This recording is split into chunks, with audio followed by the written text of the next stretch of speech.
Have you ever sat alone at lunch scrolling through your phone, not because you're actually reading anything interesting, but because looking busy feels better than looking alone? Or watched everyone else make weekend plans while knowing your weekend will be the same as every other weekend, silent, solitary, with no one asking what you're doing or wanting to see you?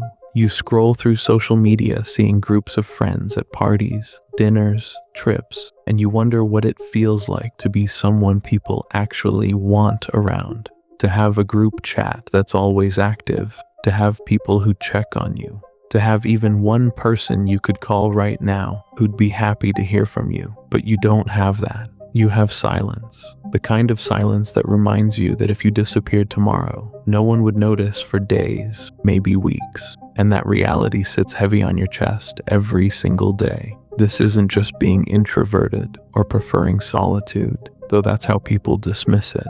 This is something deeper, more psychologically painful, and far more isolating than most people understand. The experience of having no friends, not by choice, but by circumstance, when you want connection desperately but can't seem to create or maintain it, when everyone else seems to have figured out some fundamental aspect of friendship that remains completely out of your reach, when loneliness isn't occasional, it's your default state, your constant companion, your entire social reality. It affects millions of people in ways that go far beyond just feeling lonely, shaping how they see themselves, how they move through the world, and whether they believe connection is even possible for someone like them.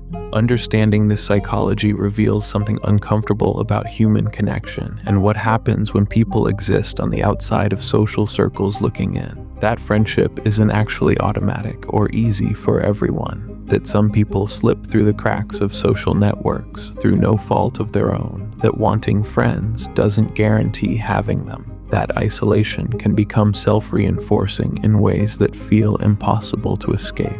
When researchers study people with no friends, they discover something fascinating. These aren't antisocial people who hate others or actively avoid connection. They're often people who desperately want friendship but have learned through painful, repeated experience that wanting it doesn't mean they can successfully create or keep it. Their nervous systems have adapted to isolation, not because they chose it, but because every attempt at friendship failed enough times that their brain learned to expect rejection, exclusion, and disappointment as the inevitable outcome of trying. But how does someone arrive at this psychological state in the first place? The path to having no friends rarely starts in adulthood, though that's when the pain becomes most acute. It usually begins much earlier, often in childhood or adolescence, with experiences that taught you that you're different in ways that make friendship difficult or impossible. Maybe you moved frequently as a child and never learned how to put down roots.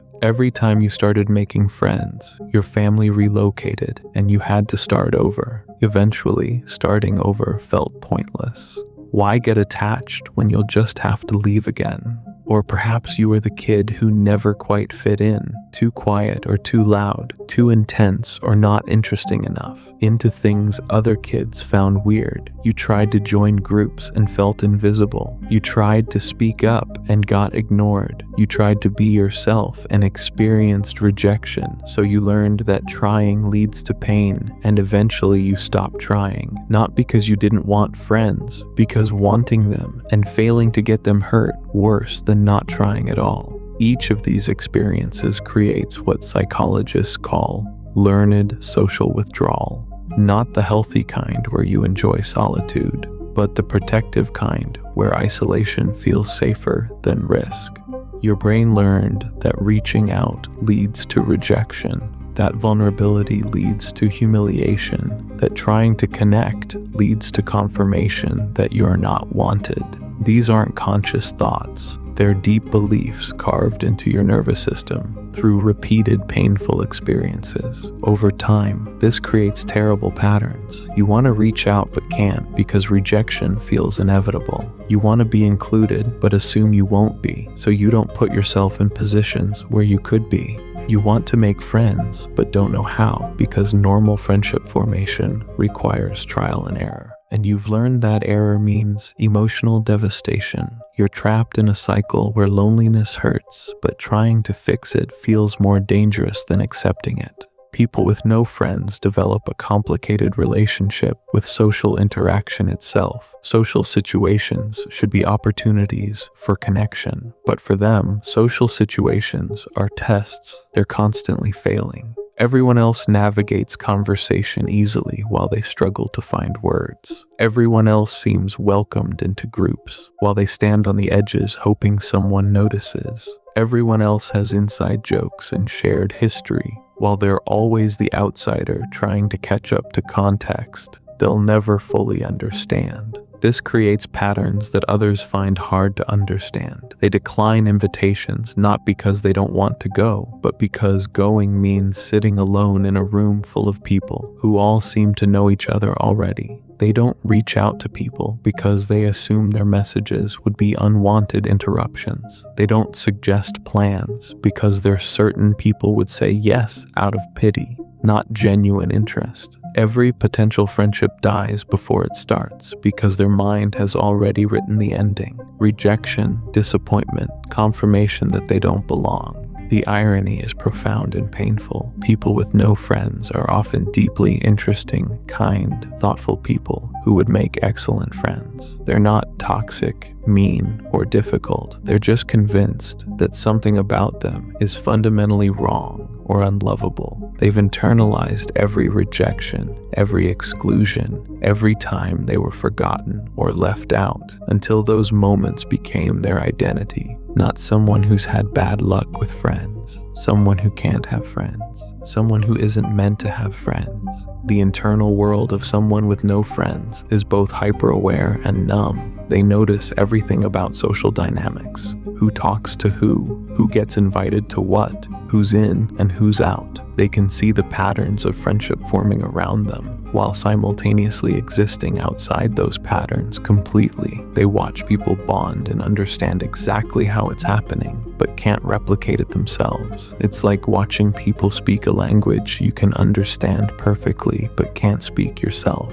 This creates a peculiar psychological split. Part of them desperately wants connection and believes it's possible. Another part has accepted that they're just not someone who gets to have friends. They exist between hope and resignation, occasionally trying to reach out when hope wins, then retreating back into isolation when the attempt doesn't work out. The hope hurts more than the resignation, so resignation starts winning more often. The relationship with loneliness becomes complicated and deeply ingrained. Loneliness isn't just an emotion, it's their default state, their baseline, the thing they wake up to and go to sleep with. It's so constant that they barely notice it anymore, except in specific moments, when something good happens and they have no one to tell. When something bad happens and they have to process it completely alone. When they see groups of friends laughing and remember that used to be something they thought they'd have too. This affects how they move through daily life in painful ways.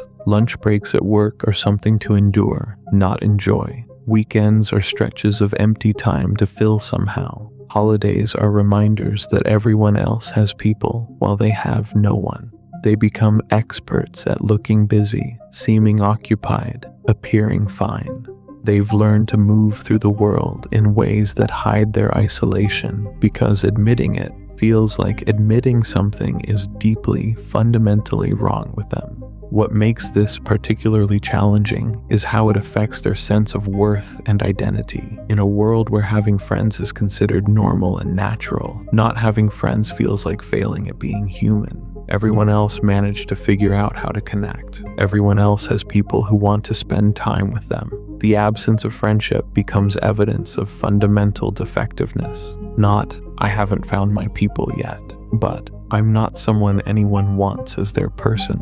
The physical experience of chronic isolation is real and measurable. Studies show that ongoing loneliness affects the body like chronic stress. Sleep problems become more common. Immune system weakens. health issues emerge that have no obvious physical cause. But there's no easy way to explain to a doctor that you're physically falling apart because you have no friends. That sounds dramatic. That sounds like exaggeration. So you suffer the physical consequences of isolation while pretending everything is fine.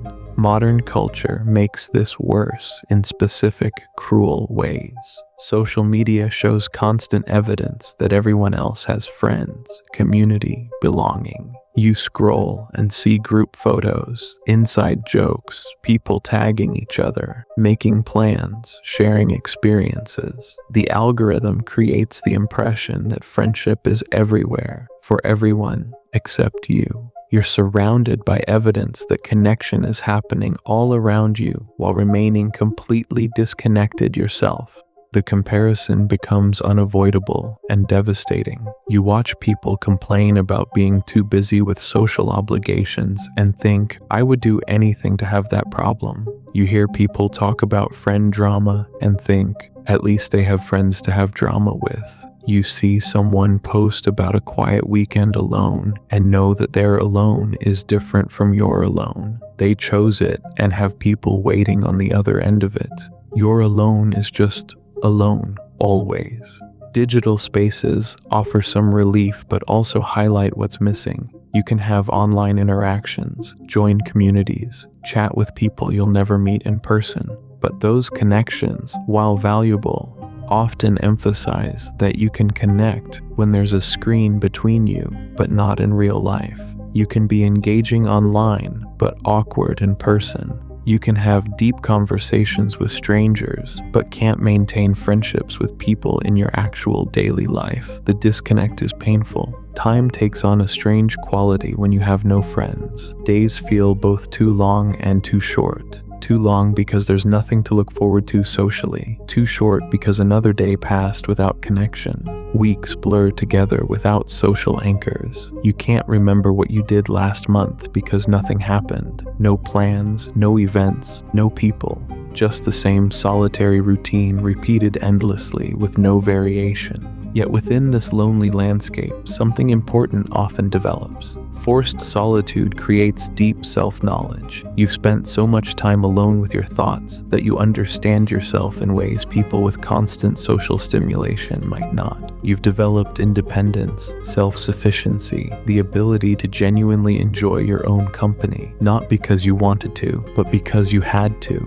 These are real skills, even if they came at a cost you never wanted to pay. This creates a paradox. You know yourself deeply, but no one else knows you. You've become interesting, thoughtful, self-aware through isolation. But those qualities remain hidden because there's no one to share them with. You're rich with internal experience, but impoverished in external connection. The very depth you've developed through solitude is exactly what you'd want to share with friends, if you had any. The anticipation of continued loneliness becomes its own burden. It's not just that you have no friends now, it's that you can see the future stretching ahead with more of the same. Years of coming home to empty apartments, holidays alone, life milestones uncelebrated, growing older without the network of friends others build naturally. The loneliness in the present is heavy. The certainty of loneliness in the future feels crushing. Their internal voice becomes both companion and tormentor. It's the only consistent voice they hear, so it takes on enormous importance. Sometimes it's comforting. You're fine alone. You don't need anyone.